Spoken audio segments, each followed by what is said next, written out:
Mitt Romney has come up with a new way to lie.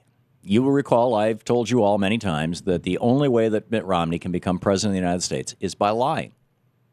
He's got to lie about his policies. He's got to lie about his positions. He's got to lie about what he's going to do, what he would do as president. He's got to lie about the history of the Republican Party. You know, I talked about this on the program yesterday briefly.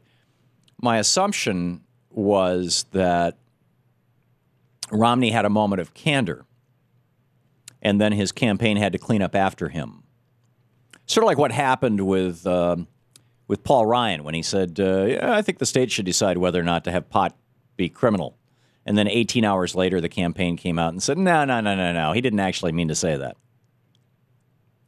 But he said it, and it got the attention of all of the libertarians out there, particularly the young libertarians who think, you know, pot should be decriminalized. And then Romney did it this weekend on Meet the Press. Here's Mitt Romney lying through his teeth. And now it looks like, by the way, now it looks like this was an intentional lie. And here's the new big lie strategy that the Mitt Romney campaign has rolled out. I believe with the comment by Paul Ryan and now with the comment by Mitt Romney, which is say nice, warm, fuzzy things when you're on television or you're in front of a lot of viewers, when there's a large audience, and then have your campaign correct it for the record so your base gets the corrections and they realize, oh, he's just saying what he has to say to get elected. And most people will have heard the lie and never seen the correction. So here's Romney on Meet the Press.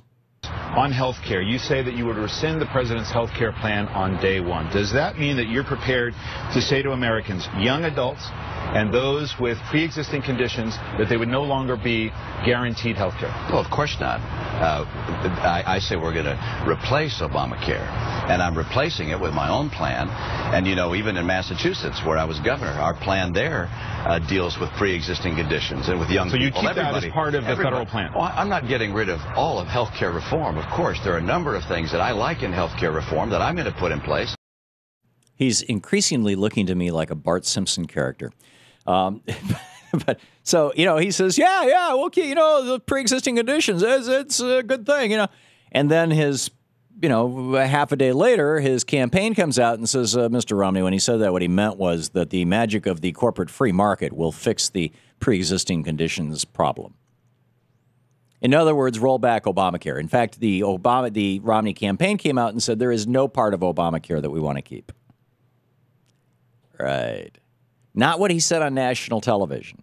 Not what he said on Meet the Press that is watched by, you know, pretty much the base is not watching Meet the Press, right? The Republican base isn't watching it. The Democratic base isn't watching it.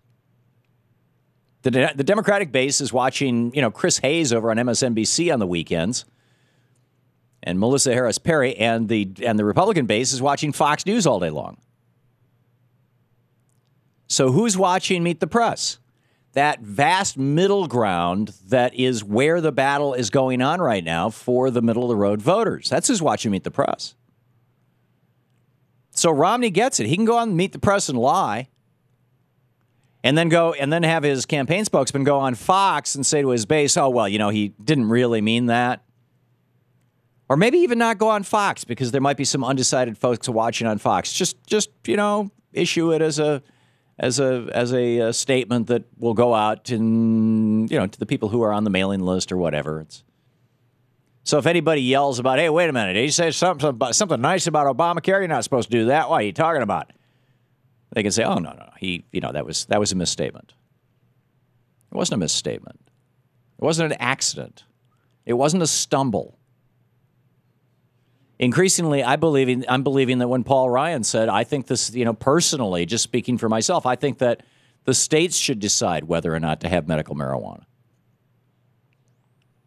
I mean, it may well be, I mean, he being largely a libertarian, that's been his position all along. Wouldn't surprise me. But at the same time, Paul Ryan is smart enough to know that on something like national marijuana policy, something that has been incredibly contentious ever since Richard Nixon started the war on drugs. And really, it's a war on drug users. Ryan is smart enough to know that it's not such a bright thing.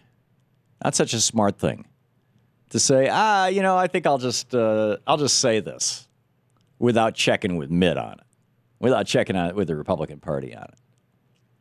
I don't believe he's that stupid. And if he is, I mean, they talk about Biden putting his foot in his mouth. Biden. Sarah Palin did it to me. I'm telling you, she did it to me. Joe Biden. It was watching that movie where she kept saying it. Yeah, game change. Incredible. Anyway, either Paul Ryan is too dumb to be vice president, which is not inconceivable. I mean, the biggest race he's ever run was in, one little district in Wisconsin. A couple 100,000 people. I think it's 700,000 people. He's never been tested nationally. He's never had to run a national campaign. He's risen to the top with the power of millions of dollars handed to him, mostly by billionaires. And, big corporations that are represented by or represent the interests of billionaires. So the new way for the Romney campaign to lie is, very simple, very obvious, very straightforward.